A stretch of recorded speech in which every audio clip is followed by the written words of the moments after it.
नंतर तुम्ही पहिल्यांदा पुण्यात आहात. याआधी पुण्यात यायचं, ठाकरे गटाच्या शिवसैनिकांची बैठक घ्यायचं. आता मात्र शिवसेनेच्या कार्यकर्त्यांची म्हणजे शिंदे सेनेच्या कार्यकर्त्यांची बैठक घेत आहेत. काय बैठकीचं नियोजन असणार आहे? नाही, पहिला तर मी आज पत्रकार उमेश शिळकेजी यांची जी निवड झाली त्यांना भेटण्यासाठी मी इकडे आलो आहे आणि एक सदिच्छा भेट होते. माझा काल एक वैयक्तिक दौरा होता, जेजुरीच्या ह्याला गेलो होतो.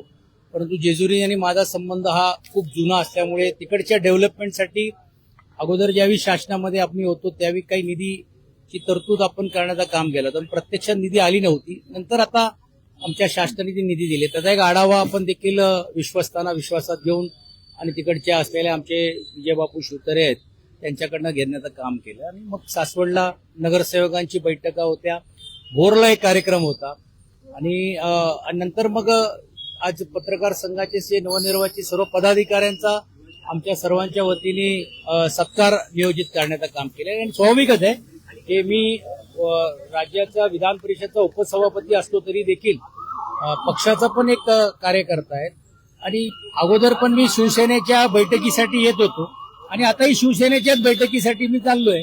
तर त्यात काय अगोदरच्या आणि अजातला असतला नाही. आणि संघटनात्मक काही विषय असतील, अर्थात ही सदिच्छा भेट आहे कारण गेल्या आठवड्यामध्येच आदरणीय उदय सामंतजी आणि आमचे इतर सर्व रेपाळीजी, जोशीजी, सर्व पदाधिकारी येऊन बीएलओ आणि एसआयआरच्या बद्दलच्या ज्या काही गोष्टी आहेत ह्याच्यातला आढावा घेऊन गेले आहेत. आणि म्हणून 3 तारीख माझी पूर्वनियोजित ठरली होती म्हणून मी आज पुण्याला तिकडे आलोय आणि सेनाभवनमध्ये आमचे सर्व कार्यकर्ते सर्वांना भेटण्याची त्यांची इच्छा होती आणि माझी इच्छा होती म्हणून एक सदिच्छा भेट घेण्यासाठी मी आलो. बहुत तिकडे संपर्क प्रमुख होता, इकडे तेच राहील. नाही, मी आता घटनात्मक पदावरती आहे. मी घटनात्मक पदावरती असल्यामुळे असं नाही की राजकीय व्यासपीठावरती मला जाता येत नाही, परंतु काही मर्यादा आपण पाळली पाहिजे. परंतु आता मी पक्षाचा एक प्रतिनिधी आणि पहिल्यांदा पुण्यामध्ये आलो तर स्वाभाविकच आहे सेनाभवनमध्ये जाणं हे माझं एक कर्तव्य आणि त्या लोकांची इच्छा आहे की माझी स्वागत करण्यासाठी. पण एक गोष्ट नक्की आहे संघटनात्मक ज्यावेळी पक्ष वाढवण्यासाठी आपल्याला जर काय करायचं असेल तर ते करू. आणि त्याची सुरुवात माहितीसाठी सांगतो की बारामती जिल्ह्याच्या जिल्हा प्रमुख राजेंद्र काळे, इंदापूरचे तालुका प्रमुख आणि बाकीच्याही सर्व लोकांनी आदरणीय एकनाथ शिंदेजींच्या उपस्थितीमध्ये ठाण्यामध्ये ऑलरेडी या अगोदर प्रवेश घेतलेलेच आहेत. पण परत एकदा मला सांगायचं की मी काय पक्ष फोडून इकडे ताकद वाढवण्यासाठी आलो नाहीये. आपल्या आहे ती ताकद अजून कशा प्रकारे वाढता येईल आणि कामाच्या माध्यमातून. कारण आज काय झालेलं आहे दुर्दैवाने आज पुणे महानगरपालिकेमध्ये एकही नगरसेवक आमचा नाहीये. आज नाना बंगिरे आज शहर प्रमुख आहेत, म्हणजे त्यांच्या नेतृत्वाखाली ही निवडणूक आम्ही लढवली. ती कशी लढली गेली, काय गेली, आमच्या मित्र पक्षांनी त्यावेळी किती साथ द्यायची होती, नाही दिली होती तेही तुम्हाला सर्वांना माहित आहे. पण मी त्यात जात नाही.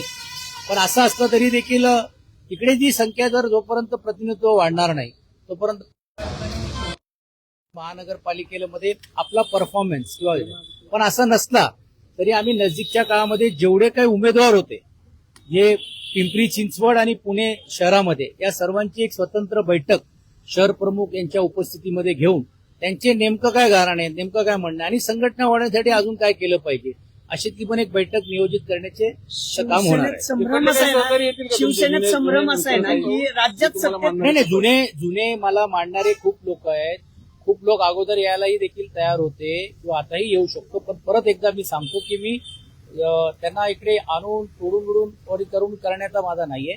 ज्याला स्वतःहून असं वाटलं की मी जो निर्णय घेतलेला आहे त्या निर्णयाबरोबर करत असताना ते विकास कामासाठी किंवा त्यांचे काय इच्छा असतील ते आले तर स्वाभाविकच आहे त्यांना मी भेटण्याचं काम करण्यात येईल. पण या व्यतिरिक्त पण मी एका घटनात्मक पदावरती एक व्यक्ती म्हणून घेऊन माझ्याकडे जर कोणी आला तरी देखील तो आमच्या पक्षाचा आहे किंवा इतर पक्षाचा आहे हे न बघता त्याचे प्रश्न या अगोदर पण मी सोडत होतो आणि आताही देखील सोडवण्याचं काम केलं. शहरातल्या शिवसेनेत संभ्रम असा आहे ना भाऊ, राज्यात सत्तेत असलेली शिवसेना पुण्यात विरोधक म्हणून काम करते. 2 दिवसापूर्वी आंदोलनं झाली, त्याआधी अनेक आक्रमक आंदोलन झाली. सूर सापडत नाहीये पुण्यातल्या शिवसेनेला असं वाटते तुम्हाला? नाही, मला असं वाटते की ही काय फक्त पुणे महानगरपालिका पुरता मर्यादित नाहीये.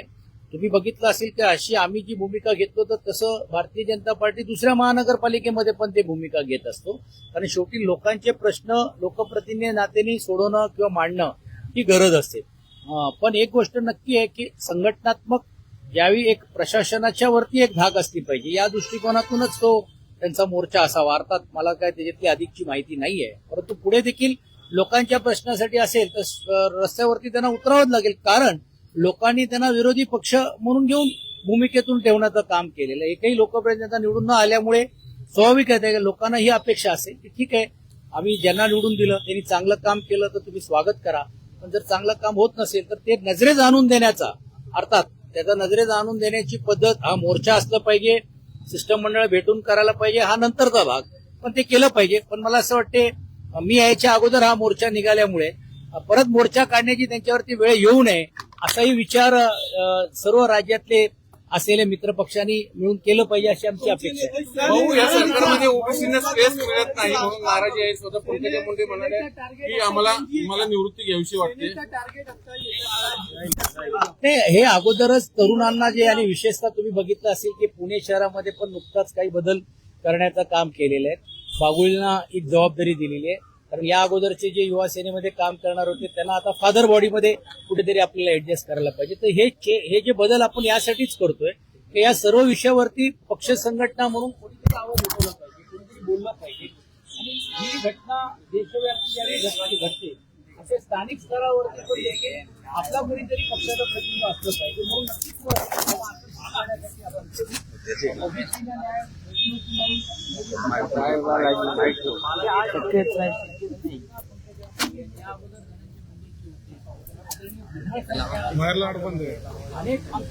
अनेक लोक पण जे वेगवेगळ्या समाजाचे घटक आहेत, म्हणजे उपेक्षित जे वंचित समाजाचे पण अनेक काही घटक आहेत, ते सत्तेमध्ये आहेत, सरकारमध्ये आहेत.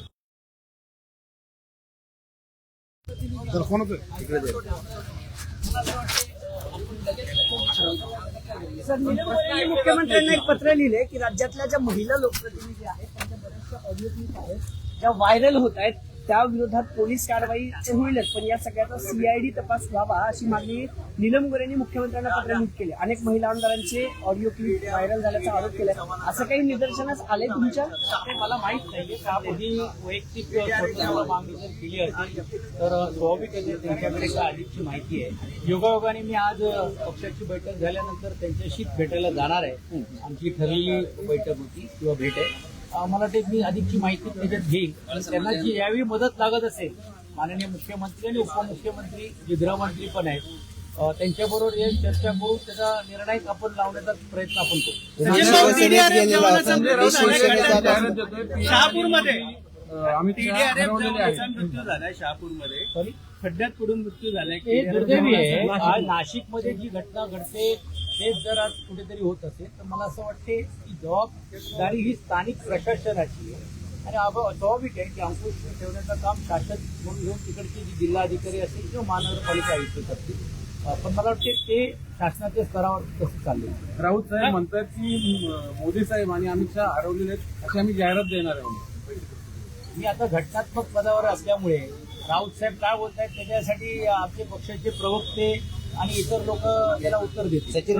पक्षासाठी काम करताय, मात्र अशी एक चर्चा होती तुमच्यासोबत सुषमा अंधारे सुद्धा शिवसेनेत येणार आहेत, असे काही तुमचं बोलणं झालेलं होतं का शिवसेनेतल्या ह्याच्याबद्दल? अजिबात नाहीये. सुषमाताईच्या बद्दल मी जी भूमिका मांडली ही वैयक्तिक माझी भूमिका होती, कारण शेवटी एक काम करणारी ज्यावेळी एक सहयोगी असते आणि त्यावेळी त्यांना पक्षाने कुठचा क्रायटेरिया आहे लोकप्रतिनिधी पद देण्यासाठी हा प्रश्न मी मांडण्याचं काम केलं होतं. कारण 400-500 पेक्षा जास्त सभा त्यांनी घेतल्या होत्या.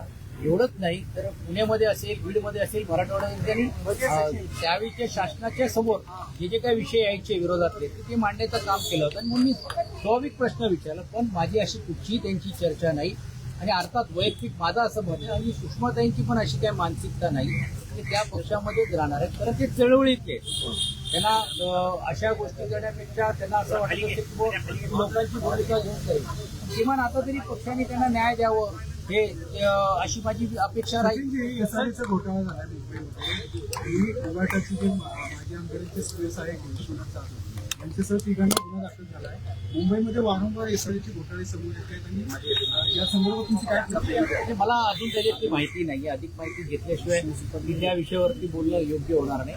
परंतु जसं तुम्ही म्हटल्यात गुन्हा जर झाला असेल तर पोलीस अधिक चौकशी करतील. रायगडमध्ये सगळं अलगद आहे का? कारण एका शासकीय कार्यक्रमामध्ये भरत गोगावले यांनी थेट राजीनामा देण्याची मागणी केली होती. कार्यक्रमात गोंधळ झाला स्वतः बावनकुळे यांना येऊन पुढे माफी मागायला लागली काय माहिती हे काल मी फक्त टीव्हीवरती बघितलं, पण मला पूर्ण ते बघता आलं नाही. नाशिकच्या पालकमंत्री पदाची देखील मागणी होती भुजबळ साहेबांना बॅनर्स पाहायला पाहिजे. बॅनर्स टाकले त्या संदर्भात पण असं बॅनर्स लावून पालकमंत्री पद किंवा दिलं जात नाही किंवा होत नाही. भुजबळ साहेब अर्थात खूप मोठे नेते आहेत आणि ज्येष्ठ आहेत. कालही देखील त्यांनी काही सल्ला आणि सूचना दिल्या. मला वाटते जे दोन्ही ज्येष्ठ मंत्री आता आहेत ते त्यांच्या स्तरावरती बसून चर्चा करतात. छगन भुजबळ जाहीर नाराजी व्यक्त करतात. नाशिकची अशी परिस्थिती यापूर्वी कधीही झाली नाही असं ते म्हणाले. नाही, तेच म्हणताय की अजिबात तसं म्हणता येणार नाही. पण जसं मी अगोदरच सांगितलं की ही जबाबदारी प्रशासनाची, अर्थात प्रशासनावरती अंकुश ठेवण्याचं काम हे त्या जिल्हाधिकारी महानगरपालिका आयुक्ताचे होते.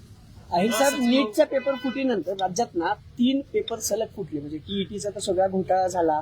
या सगळ्या प्रकरणी तुम्ही कोणाचे फिंगरप्रिंट वगैरे घेणार आहात का? दोषी आरोपी जे आहेत त्यांचे? हा काय विषय माझ्याशी संबंधित नाहीये. ते गृह विभाग त्याच्याबद्दलचं उत्तर देतो. ठाकरेंसोबत असताना तुम्ही प्रखर टीका केलेली आहे भाजपवर, मी शिंदेच्या सेनेवर. आता तुम्ही शिंदेच्या सेनेमध्ये गेलेला आहात, काय जुळून घेताय का आता की कसं? जुळून नाही, अजिबात नाही. उलटा आता माझी तर भूमिका अशी आहे की मी आता सभागृहामध्ये उपसभापती पद आहे. जिकडे मला असं वाटलं योग्य असेल तर मी शासनाचा निश्चित कौतुक करेल. जिकडे मला असं वाटते की बाबा काही गोष्टी आपण सूचना देऊ शकतो, तर मला वाटतं ती जी भूमिका मी रस्त्यावर उतरून मांडत होतो. आता सभागृहाचा उपसभापती या नात्याने सरकारला सल्ला देणे किंवा सरकारला विनंती करणे किंवा सरकारकडनं करून घेणे याच्यामधला फरक तुम्हाला जाणवत असेल. आणि म्हणून तुम्ही बघता की आल्या अनेक काही विषयाला चालना मिळते. मी स्वतः ज्यावेळी कार्यालयात बसतो 8-8, 12-12 तास लोक येत आहेत. यातूनच हे स्पष्ट होतं की लोकांचे जे प्रश्न जे प्रलंबित होते, जे आता शासना स्तरावरती आणले पाहिजे होते, ते आणण्याचं काम मी करतो. तुम्ही जेव्हा गद्दार म्हटलं गेलं, पण तुम्हाला गेला तेव्हा अनेक कार्यकर्ते, तुम्ही जेव्हा शिवसेनेत गेला त्यावेळेस अनेक सामान्य कार्यकर्ते सुद्धा म्हणाले की सचिन भाऊ सारखा नेता गेलेला आहे. हळूहळू अनेकांनी व्यक्त केली. त्या सर्वांशी तुमचं काही बोलणं झालं? कोणाबरोबर? सगळ्या कार्यकर्त्यांसोबत. नाही, बघा, मी ज्या बरोबर संघटनेमध्ये काम करत असताना मी कुटुंब म्हणून घेऊनच त्या सर्वांबरोबर वागलो आणि जीवातले संबंध आहेत. तर अनेकांचे संबंध माझे कालही होते, आजही होते. आणि ते फक्त मी आता ज्या पक्षातून आलो म्हणून त्यांच्याबरोबर नाही. म्हणजे आता ह्याच्यानंतर मला अंकुशराव काकडे भेटायला येणार आहेत. त्यानंतर अजून काँग्रेसचे काही मित्र जे ते येणार आहेत व्यक्ती म्हणून घेऊन. तर मला असं वाटत नाही की ते संबंध निवड फक्त पक्षापुरताच असतात. अर्थात एक राजकीय भूमिका आपण ज्यावेळी घेत असतो, पण राजकीय भूमिकेच्या व्यतिरिक्त राजकीयच्या पलीकडे जाऊन वैयक्तिक संबंध पण ज्यावेळी एक नाता होतो, तो नाता कोणी पक्षात तोडू शकत नाही. ते नाते पुढच्या काळामध्ये पण राहतील. पक्षांतर करताना हेच संबंध का तुम्हाला कामी आले? कारण इतरांना करताना शिक्के लागले, प्रकट टीका झाली. तुम्ही सिद्धांत करताना तेवढं आम्हाला दिसलं नाही. काय रहस्य काय? ते असं काहीच नाही. म्हणजे ज्यावेळी मी एकच वाक्य बोललो होतो की आपण ज्यावेळी येतो त्यावेळी आपण लायक असतो आणि जातो त्यावेळी नालायक असतो, अशी भूमिका काही कोणी घेता कामा नये. आणि मी परत एकदा सांगतो की 2024ला पण मला ही संधी होती, महानगरपालिकेला पण ही संधी होती. हे अशा भूमिका होती, पण मी कुठची त्यावेळी भूमिका घेतली तर निष्ठेने प्रामाणिकपणे काम करण्याचा प्रयत्न त्यावेळी केलेला आहे. आणि तुम्हालाही माहित असेल की आपण सर्वजणच मला गेल्या 4-5 वर्षापासून संघटनात्मक कव्हर करत होता आणि संपर्क प्रमुख या नात्याने पण मी जेवढा वेळ आलो किंवा देण्याचा प्रयत्न मी केला. आणि काय होतो, लोकांना वाटायचं का पुणे चे संपर्क प्रमुख, तर त्यांना असं वाटायचं फक्त पुणे शहर नाही. मी संपर्क प्रमुख होतो 21 विधानसभेचा. आणि 21 विधानसभेमध्ये आम्ही अवघ्या 2 सीट घेतलेत, एक मोकाटेंची आणि एक ग्रामीणमध्ये.